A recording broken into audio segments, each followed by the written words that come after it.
Welcome to animation radio. ये कहानी है दो भाइयों की। बड़े का नाम अर्जुन और छोटे का नाम दीपक था।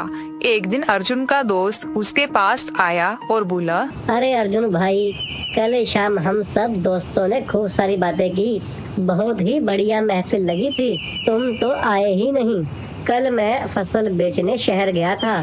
वहीं से आते हुए देर हो गई। घर पर बीवी और बच्चे भी तो इंतजार कर रहे थे।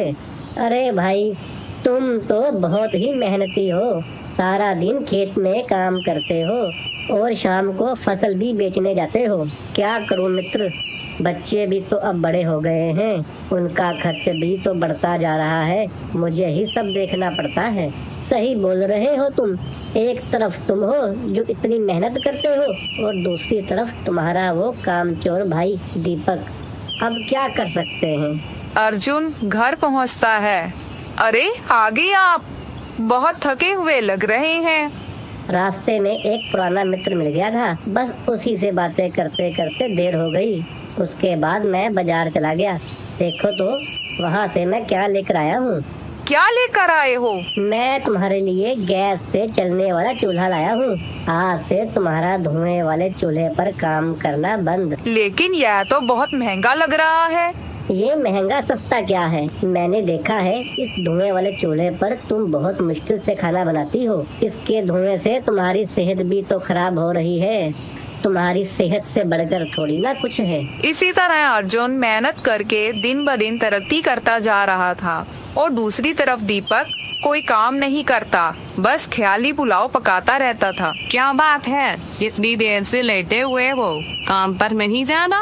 अरे तुमने सारा मूड खराब कर दिया। इतना अच्छा काम का विचार आ रहा था, तुमने बेकार कर दिया। कैसा विचार आ रहा था? मैं सोच रहा था कि भविष्य में मैं खुद का कारखाना खोलूंगा जिसमें बहुत से लोग मेरे नीचे काम करेंगे। ये मेहनत मजदूरी करके मैं इतने पैसे नहीं कमा सकता जिससे हम सबके शौक पूरे हो जाएं। मुझे नहीं पता तुम्हारे सपने कब पूरे होंगे। जो काम मिलता है वही कर लो। कम से कम ढंग का खाना तो खा सकेंगे। तुम कुछ दिन रुको तो सही।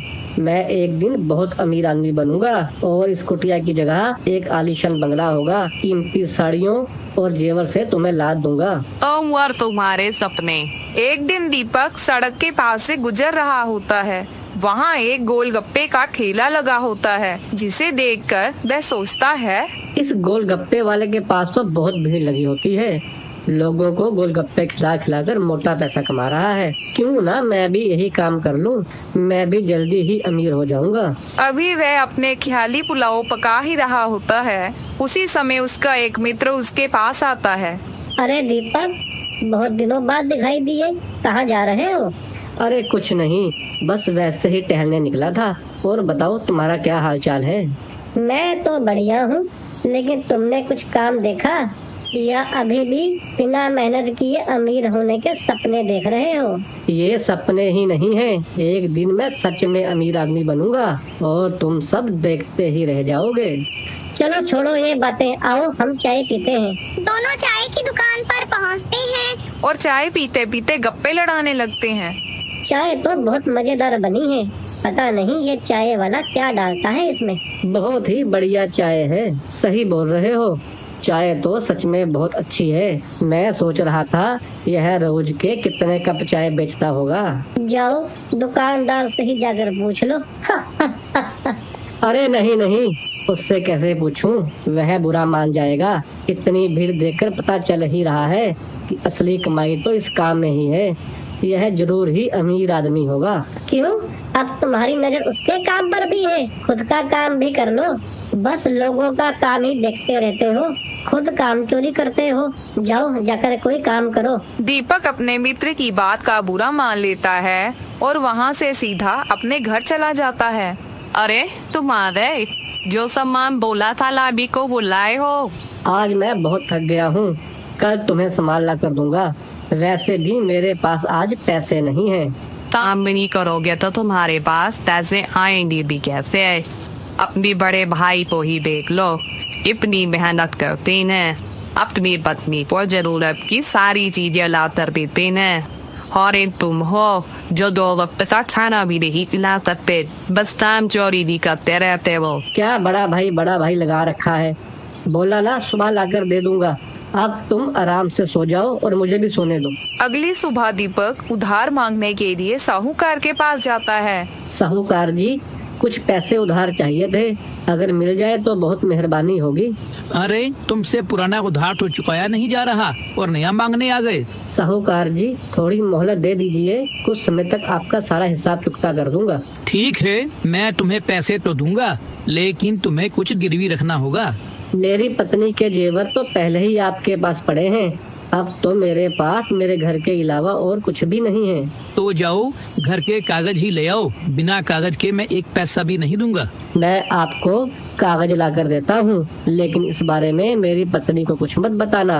दीपक घर जाता है और चुपके से घर के कागज लाकर साहूकार को दे देता है। मैं तुम्हें पैसे तो दे रहा हूँ, लेकिन याद रहे तुम्हारे पास केवल 3 महीने का समय है। अगर 3 महीनों में पैसे ना चुका पाए तो अपना घर मुझे सौंप देना।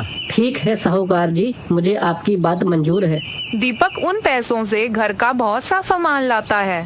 अरे इतना सारा सामान कहाँ से ले आए? तुम्हारे पास पैसे कहाँ से आए? तुम बस आम खाओ, पेड़ मत गिनो, जहाँ से भी पैसे आए हो तुम्हें इससे क्या। ठीक है, मुझे क्या, मुझे तो बस इस बात की फिक्र है कि कहीं यह पैसे किसी गलत काम से तो नहीं आ रहे।